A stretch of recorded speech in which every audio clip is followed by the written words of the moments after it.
As far as Sega was concerned, the original Sonic the Hedgehog was lightning in a bottle, one they were quick to capitalise on as soon as they realised its success. Sonic 2 was an even bigger critical hit than the first, and the team working on Sonic 3 had ambitions for it to be the biggest, most ambitious game in Sega's history. Ambitions so great that they could not deliver a finished game in 1993, and in fact only released half of what they'd planned in February 1994, needing another 8 months after that, and some brand new hardware to complete the game. However, 1993 was not a fallow year for their new Sonic franchise, as Sega had decided to approve several spin-off games to build momentum before the launch of the next big entry in the franchise. Naoto Oshima produced Sonic CD for their new hardware accessory. Sonic Chaos was released for their 8-bit consoles. Western cartoon production company DIC Entertainment produced 2 entirely separate cartoons based on the Hedgehog, and Sega associated with Studio Compile to reskin Puyo Puyo as Dr. Robotnik's Mean Bean Machine to match the aesthetics of one of these. Another game was released for the Sega Genesis which took inspiration largely from the other. Sonic Spinball was the first solely Western designed Sonic game released, and it's an extremely clear demonstration of the completely different design philosophies between Sega of America and Sega of Japan at the time. Everything about the game, from its visual appearance, sound design, even the feel of the Hedgehog's momentum, is a complete departure from everything that the Sonic series had been working towards at this point in time. It's not bad, it's just different. It's very, very different. The reason for this can be traced right back to the origins of the Sega Technical Institute and the very foundation of the Sonic franchise. Mark Cerny, a rare beast, a Western programmer who had spent time working at a high level in Japan, had been tasked by Sega to develop a brand new Western studio, the STI, with the goal of developing new American game design talent for the business. The original vision for the STI was that established Japanese professionals would mentor or train new American programmers. Cerny had already secured Hirokazu Yasuhara, the lead level designer on Sonic the Hedgehog, to work for him, and then he discovered the revolutionary Sonic programmer, Yuji Naka, was unhappy with the level of salary, respect or recognition that his work was getting from Sega management and was planning on leaving the company. Cerny contacted his old friend immediately and offered him a post in America. Cerny's instincts were to produce a sequel to Sonic the Hedgehog, but bizarrely, neither the programmers nor the marketing team were keen. This was 1991. Work on Sonic the Hedgehog was complete, but it wasn't yet apparent just how much of a shock to the industry Sonic would be. Cerny himself had been quizzed about the character design during the early stages of Sonic's inception, and he'd passed on the work to Sega of America for comment, with the feedback from the American business being particularly negative about almost every aspect of the character. Cerny had kept stum over what exactly happened, but it's fair to say nobody in Sega of America marketing team really expected Sonic to be as large of a hit as he was, and so they weren't calling for an immediate sequel just yet. 2 months later, just as his team was starting to work on a new, completely original project, the sales numbers came in and the marketing team called for a Sonic sequel as soon as possible. However, the idea of melding Japanese and American talents was nowhere near as successful as Mark Cerny had hoped.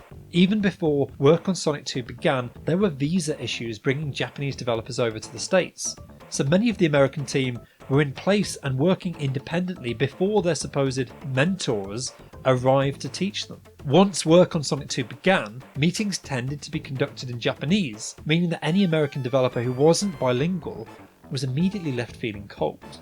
The Japanese work ethic of perfectionism clashed with the American mindset of a 9-to-5 job. With Mark Cerny leaving STI as work on Sonic 2 wrapped up, it was decided that the sequel, Sonic 3, would be produced solely by the Japanese contingent of the team, leaving the American developers to find another project to occupy their time. This team, inspired by the Spinball stages in Sonic 1 and 2, suggested a game prototype based entirely around this design. Peter Moraweek, Kurt Peterson and Justin Chin spent 3 days developing a short animated sequence to demonstrate what a Sonic pinball game with Sonic as the ball would look like. The concept was approved and the team were given 9 months to work this up into a full game in order to get a Christmas 1993 release. There was only time, therefore, to produce 4 levels, although the team went out of their way to make them as detailed and complex as possible. Much of the programming work was handled by a separate company, Poly Games, who used the programming language C, a complete departure for the normal Mega Drive system, which was traditionally programmed in 68K assembly. The audio is also programmed differently, as it was designed using the American Genesis Editor for Music and Sound Effects driver, colloquially known as GEMS, whilst all of the other Sonic games were programmed using SMPS, or the Sample Music Playback System. SMPS was a Japanese proprietary system that was capable of very powerful sound, but it required expert understanding of how the FM synthesizers would work.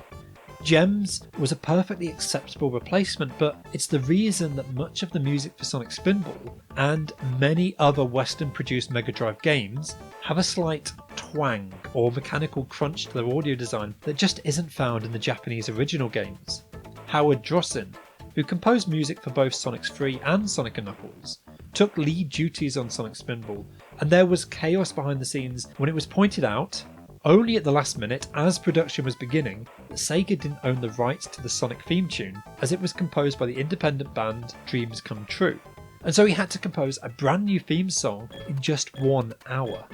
All of this explains why Sonic Spinball is an outlier to the rest of the franchise. It feels very distinct, nowhere near as buttery smooth as Sonic fans are used to, and it looks and sounds much more grungy than Sonic normally does. However, despite its short length, the levels are incredibly complex and inventive in the way that they use Sonic's platforming origins to shake up the pinball formula. The game is, and always was, a pinball game first, with platforming segments restricted to momentary gimmicks, but these help the game stand out compared to the other pinball games of the time. It was designed for replay value, with an incredibly high difficulty threshold. It required expert timing and forward planning for players to work their way through the complex puzzles to collect the Chaos Emeralds hidden in each stage and work their way to the top where a boss would be waiting.